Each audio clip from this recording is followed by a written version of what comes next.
Somebody's in trouble and we've popped over to lend a hand.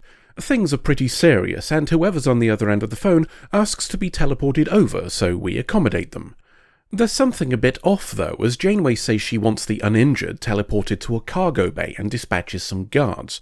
The reason, we learn, is because this is either a prison ship or a convict transport.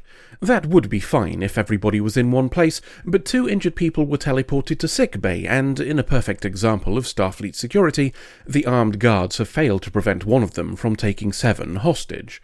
Bit odd that we didn't just put them behind force fields, but that's in keeping with our security competence, I guess. Knifey here has had the most interesting lines of our guests, so we'll take a gamble on them being important and glue on a name. This is your occasional reminder that patrons can offer names for the wheel, and when I can be asked, we'll give it a spin and see what we end up with. Knifey will now be known as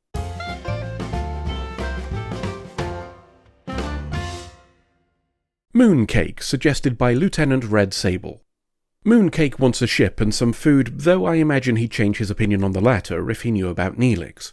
The doc tries to calm him while Tuvok arrives with another guy who claims to be the warden. Seven's had enough of all this bollocks and extricates herself with a well-placed elbow.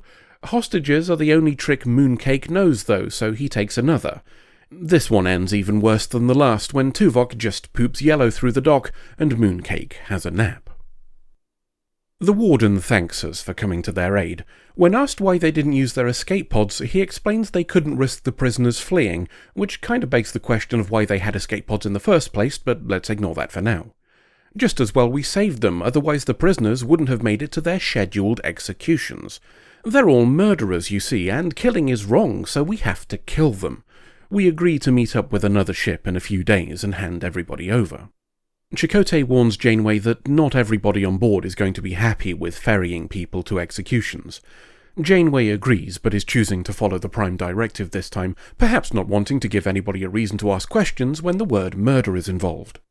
We visit sickbay to check on Seven and the doc, who's a bit flickery as a result of Tuvok pooping through him, and we receive death threats from Mooncake if we don't free him immediately. Janeway's counter-offer is to teleport them all into cages in a spare cargo bay. The warden and Tuvok have a chat, the latter assuring the former that these cells are impenetrable, and all but guaranteeing that we're going to have a jailbreak. The warden's people will be allowed guns in here and will post our own guards, but they'll be disarmed if they visit any other part of Voyager. From the looks of things, we're even providing the guns, which feels a bit dodgy from a non-interference standpoint, but let's see where this is going. The warden isn't happy about Neelix bringing food, saying anything fancy is too good for them. We'll assume Tuvok managing to keep a straight face at this comment is due to his decades of mental training. Despite the warden's complaint, Neelix refuses to serve them something more basic and says that would be against Federation rules for treating prisoners. Tangentially, this didn't stop him from following Janeway's order of only basic nutrition for Paris back in 30 days, but I guess we were ignoring all of our principles in that one, what with the solitary confinement and all. One of the prisoners thanks him for standing up to the warden, so today's bet is that this guy's the real bastard rather than Mooncake.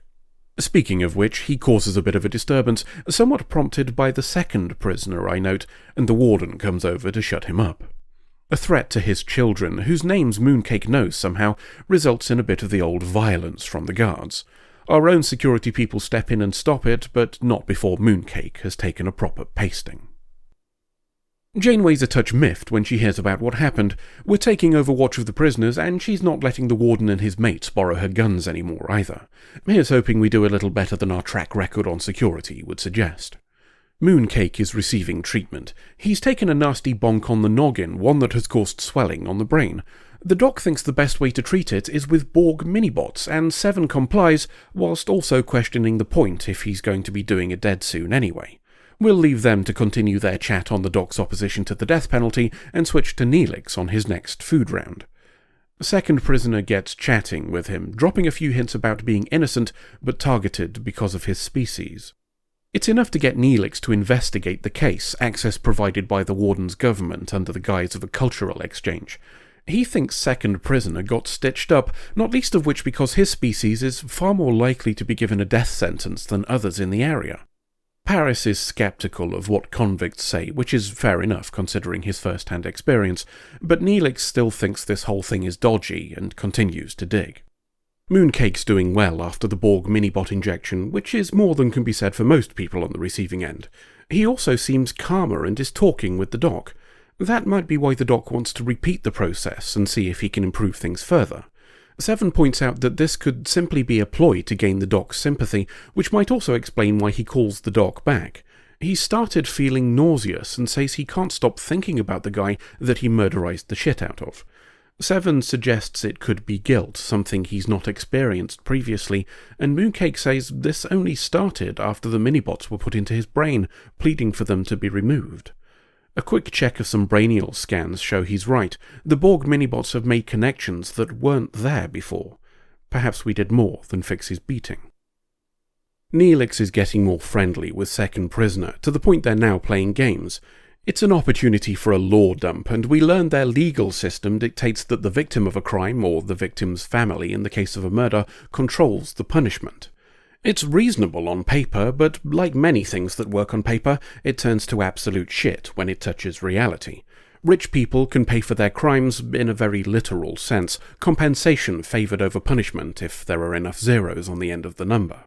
Neelix offers to talk to Janeway and see if there's a way we can compensate the family of Second Prisoner's victim, but he declines as that would be implying guilt. There is something that Neelix could do for him though, send a message to his brother to update him. I mean, it's just a letter, right? It's not like the brother will, come to where we are and try to spring Second Prisoner from Voyager. Seven started getting on well with Mooncake too, and after he mentioned stargazing as a kid earlier, she brings him data from astrometrics. It's all text though, and he was hoping for pictures, preferring to look at the constellations. She says she'll bring some star charts later before the doc calls her into his office.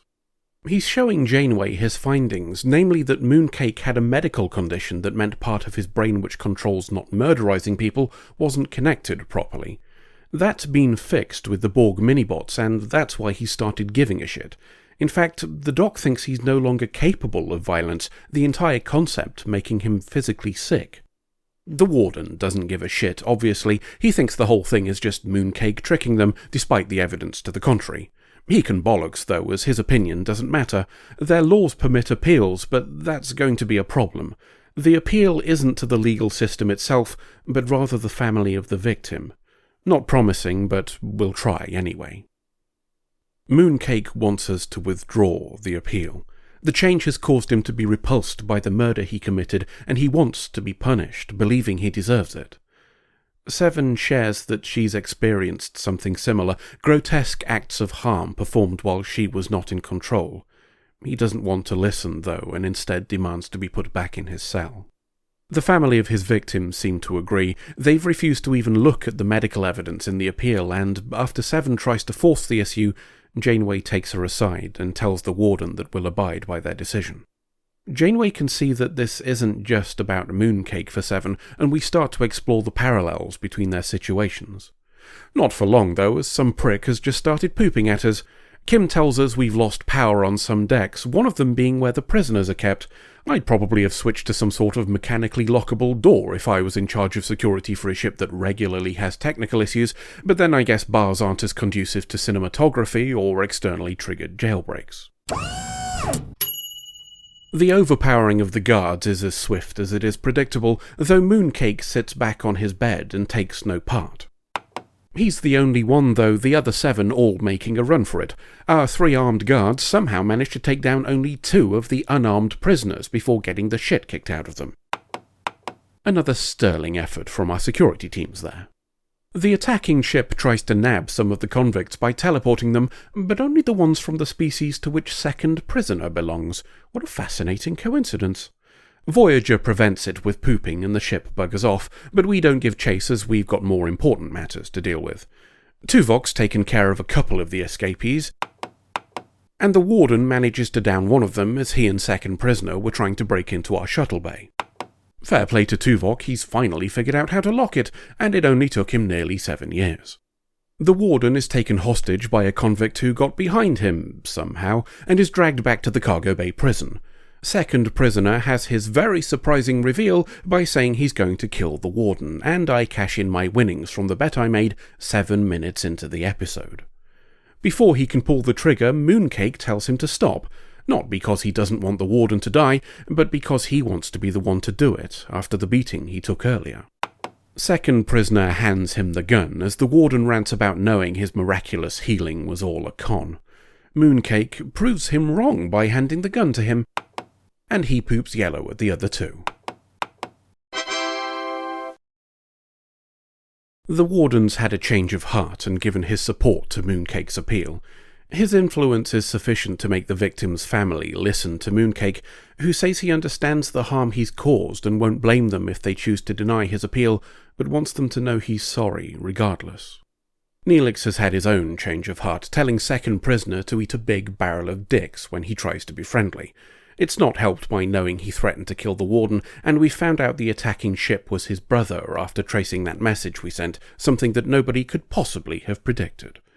Second prisoner suggests that maybe he has the same brainial thing as Mooncake, but Neelix isn't listening to his shit anymore, and just walks away.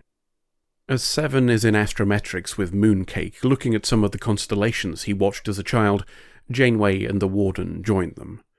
The family of Mooncake's victim have rejected his appeal again, and he says goodbye to Seven before returning to his cell. Janeway checks on Seven later under the guise of being impressed by her completing some work quicker than anticipated, and we learn that Seven hasn't been able to sleep. Mooncake's punishment for ending a single life has made her consider her own lack of punishment for actions committed while part of the Borg Collective, and we leave her to consider her own atonement as we fly away. Before we get into the analysis, there's something I want to share with you all, because it's one of the most bizarre choices I've seen in an episode to date. When Seven brings Mooncake a tablet, he's disappointed to find only text on it. Naturally, this being the good ship pedant, I wanted to have a look. Thing is, the display in this shot has been mirrored so it can't be read from a casual glance. Well, now it's a double puzzle, so obviously we have to find out. What does it say? Why, it's the profile of a certain Annika Hansen. In fact, it's the same text we saw Janeway reviewing back in the Season 4 episode The Gift, shortly after Seven joined. I assume the makers never expected this to be viewed in sufficiently high quality for it to be visible, but even so, what a curious combination of oddness. The use of existing Alcar's text makes an element of sense, both from the perspective of actually creating it and the possibility of there being money involved with having another piece written. It's boggling that there was nothing better suited for the job, though, after all the technical guff we've seen over the years, and to simply mirror the display makes it quite obvious that something's off. All Alcar's text blocks that I can think of, those that form paragraphs rather than headings or menu screens, use left-aligned formatting, so it looks weird to the casual glance, even if you can't quite put your finger on why. It could be that we're halfway through the last season, of course, and nobody has any fucks left to give, but it's still a bizarre combination of choices. On to the plot, and it manages to be a story about Seven without placing her in the most central role. I confess this somewhat impressed me, not least of which because it shows we can give members of the cast a fair shake of the stick without having them in every scene. It's done by drawing a parallel between Seven and Mooncake. He hurt people before being cured of brain badness, and she hurt people before being cured of Borg. This offers an unusual twist on the standard character exploration episodes we usually see, a change of viewpoint that allows Seven to examine someone in a similar situation, essentially giving her the chance to view herself from the third person. I personally feel it's more effective as a result, adding greater nuance whilst also managing to avoid making it immediately obvious what the episode is doing by not devoting most of the airtime to her. It's so effective, in fact, that when we reach the point where Mooncake begins to feel nausea, I started a section for this analysis where I suggested Seven knew what it was because she'd experienced it herself.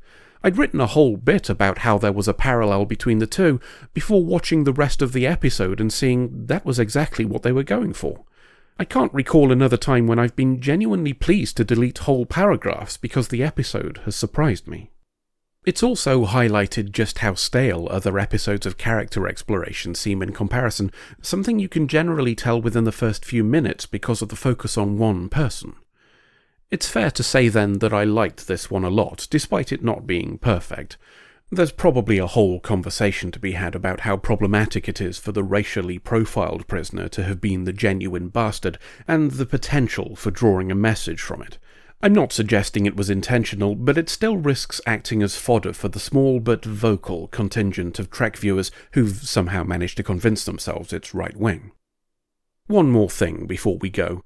When Seven visits Mooncake with a tablet, something else happened. The guard with her relieved the one already stationed there. It's a tiny detail, easily missed, and something so irrelevant as to be ignored. And that's why I liked it so much. This isn't a hero character replacing an extra, Paris taking over at the steering wheel, for example. There was no reason for it to happen narratively. The guard already present could have performed all the same tasks, removing the need for an extra. But by including it, we're given an incidental nudge towards this being a living environment. It's a shift change, the guy who was already there dismissed by his replacement. Maybe he'll go for some food. Maybe he spent the last 20 minutes desperate for a shit. Maybe he just wants to get back to his quarters and schlub about in his undercrackers while reading vintage Andorian erotica. We don't know, but this has made me think about it, and that's to its credit. Whenever I've spoken about little details all adding up to world building, this is exactly the sort of thing I've meant. That guy exists in my head now as a believable character because his shift ended and he fucked off to do something more interesting. To us, this is a story. To him, it's the job he's been doing for years. There are few things that can more believably sell a fantasy than by making bits of it look mundane. End of episode.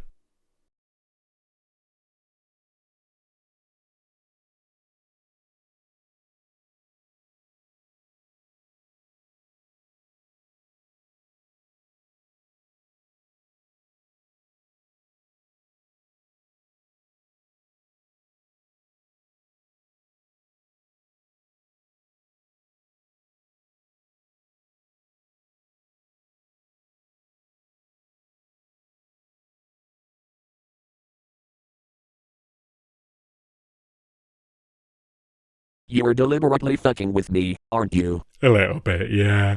Woof.